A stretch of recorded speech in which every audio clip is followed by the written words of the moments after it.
en los países que no son de ingresos altos, en relación a los ingresos altos que no salen aquí porque sería cero, ¿verdad?, en todas estas, digamos, áreas de enfermedad.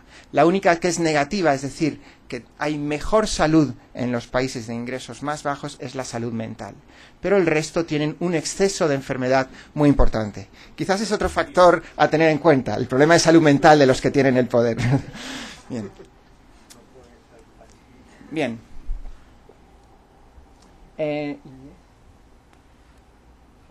Este es el exceso de carga de enfermedad en total, que viene a decir que en los países de ingresos altos, el 50% de la carga de enfermedad, de ingresos bajos, está en exceso de lo que tendrían si tuvieran los riesgos y la carga de enfermedad por esas áreas de enfermedad de los países de ingresos altos. Y esto es el exceso de riesgo en las otras regiones. Pero quiero hablar de algo más entendible, con todos los respetos por los diplomáticos y por la sociedad en general y por nosotros mismos.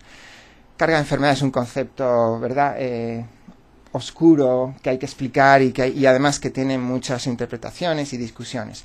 Pero lo que todo el mundo está de acuerdo es los años de esperanza de vida y aún más, lo que yo he entendido después de hacer muchos briefings a políticos en Europa, es las muertes que son en exceso, la mortalidad, los niños o adultos que se mueren y se mueren por una causa concreta antes de tiempo y por algo que puede ser prevenible. Entonces voy a hablar de ese término concreto. Esto es como ha evolucionado en los últimos 20 años la esperanza de vida en las diferentes regiones del mundo. Y hemos mejorado en los últimos 20 años, la esperanza de vida en todas las regiones ha ido aumentando progresivamente. Es más, si uno mira 50 años de evolución de esperanza de vida con las estadísticas que tenemos, y eso también hay que tenerlo como cautela, la esperanza de vida ha ido aumentando constantemente en la generación de nuestros padres, la nuestra, y empezando quizás nuestros abuelos. No sabemos la que va a pasar con nuestros hijos, pero ha ido aumentando como nunca en la humanidad. Somos la generación de la humanidad más privilegiada en haber aumentado nuestro disfrute de la vida en cuanto a cantidad de tiempo. Más o menos, entre cada 4 y 5 días de vida, aumenta un día la esperanza de vida. Quiere decir que un niño que nazca hoy tendrá una esperanza de vida un día menor que uno que nazca al final de este taller el viernes. Y eso ha sido muy constante. O sea, la humanidad puede estar orgullosa de que el avance de las condiciones de vida, de la vivienda, de la nutrición, del acceso a servicios de salud, a cierto tratamiento de ciertas infecciones, sobre todo, ha hecho que tengamos una esperanza de vida que ha ido en aumento. Pero todavía la esperanza de vida es difícil comparar entre los países. Y yo quiero saber en cuánto influye que la diferencia de recursos en el mundo signifique muertes humanas. Ese es el dato que yo busco, porque creo que es el que más claramente se entiende por todos los sectores, por la sociedad y por sus representantes. Entonces lo he hecho con los indicadores que más a mano tenemos, que dentro de los límites tenemos como más fiables y más constantes en todos los países en los últimos 20 años, que es el de mortalidad de niños, mortalidad en menores de 5, y en mortalidad adulta, que como saben incluye a los adultos entre 15 y 60 años de edad. ¿Cómo han evolucionado esas mortalidades en este tiempo? Y lo he comparado de nuevo entre la región de ingresos altos y el resto. Y es interesante que en la mortalidad infantil, como aquí ven, ha ido disminuyendo también en todas las regiones de manera constante, pero la región de ingresos altos, aunque ha ido disminuyendo, está tocando ya como límites casi biológicos. Tenemos una mortalidad de menores de 5 años en la región de ingresos altos entre 8 por 1000, que quizás ya topa con problemas genéticos y problemas de momento que la ciencia no puede progresar tanto. Y por lo tanto, aquí vemos cómo es la diferencial entre los países de ingresos bajos y altos, la diferencial en la mortalidad de menores de 5 años ha ido disminuyendo, está en azul. La diferencia de mortalidad infantil ha ido disminuyendo. También se refleja en que ha habido cierto progreso en el objetivo milenio número 4 de mortalidad infantil. La mortalidad adulta es más compleja y es interesante que de los años 90 a los 2000 aumentó la mortalidad adulta en la región de ingresos bajos y en la región de ingresos medio altos también. Casi todos atribuyen esto al SIDA en los 90 y atribuyen esto al colapso de la Unión Soviética. Pero hubo unas variaciones, pero luego parece que han vuelto a bajar un poco en la última década.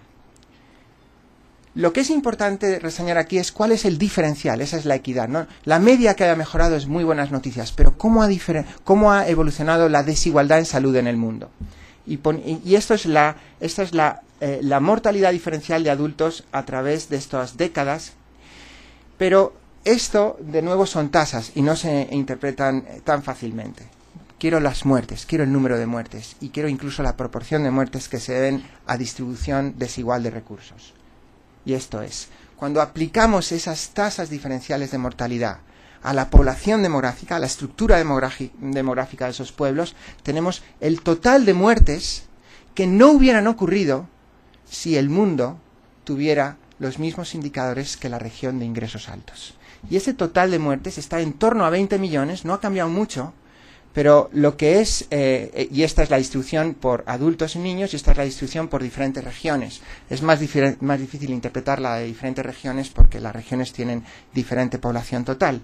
Pero lo más llamativo de esto es 20 millones de personas mueren cada año, y de una manera bastante constante, redondeando cifras, no por malaria, no por neumonía, no por accidentes, no por problemas de maternidad, por injusticia en la distribución de recursos en el mundo. Esa es la conclusión. Pero lo más grave, creo yo, de este análisis es que uno podría decir, bueno, 20 millones de manera constante con una población que crece en el mundo, quizás no vamos mal, porque la proporción puede que sea menor. Pero por cómo ha ido cambiando la demografía en el mundo, con excepciones de los países de ingresos altos, la población en el mundo es más joven que lo que era hace 20 años, el número de muertes en el mundo es de unos 60 millones y no ha variado mucho entre el año 90 y aquí. Ha habido, por supuesto, variaciones, pero no grandes. Por lo cual, 1 de cada 3 personas que mueren en el mundo muere por injusticia en el reparto de recursos humanos. O muere porque no tenemos la equidad que quizás, y ahora voy a lo factible que sería, quizás podríamos aspirar a tener. 20 millones, 1 de cada 3. Concluyendo que ese avance el avance se dice entre 3 y 5, vamos a ponerlo optimistamente entre 3. El avance de un día de esperanza de vida más cada 3 días que avanzamos no beneficia a 1 de cada 3 personas que siguen muriendo de manera muy constante por inequidad. El resumen se podría decir, no sé si voy para adelante o para atrás ahora. Voy aquí.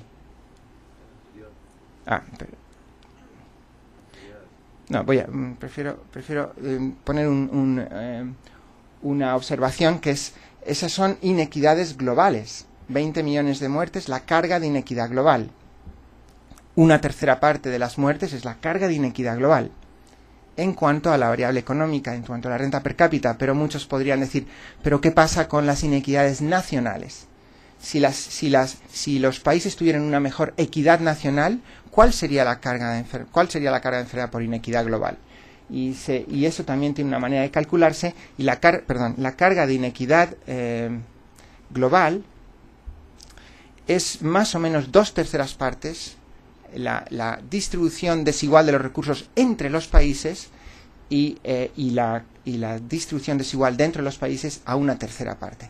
Lo cual, de una manera muy, muy general, muy simplista si ustedes quieren, pero para provocar debate, se podría decir que tenemos un aumento de la esperanza de vida sin precedentes en la historia de la humanidad, pero que la inequidad en salud global ha permanecido estancada durante los últimos 20 años, que la inequidad se traduce en al menos unos 20 millones de muertes de exceso, no son muertes prematuras, lo podríamos hablar en detalle, pero 20 millones en exceso mueren por esa inequidad en los recursos, y eso supone un 30% de las muertes en el mundo. Y las inequidades nacionales contribuyen a 1/3 parte de esta carga mundial. Entonces, ¿qué es factible? Este cuadro, que seguro que muchos conocen, puede representar la equidad, todos a la vez avanzando. hay muchos que lo critican porque dirían, en una sociedad igualitaria no hay progreso. La economía necesita de diferencias para tener un motor, que es el otro paradigma, el paradigma de la locura.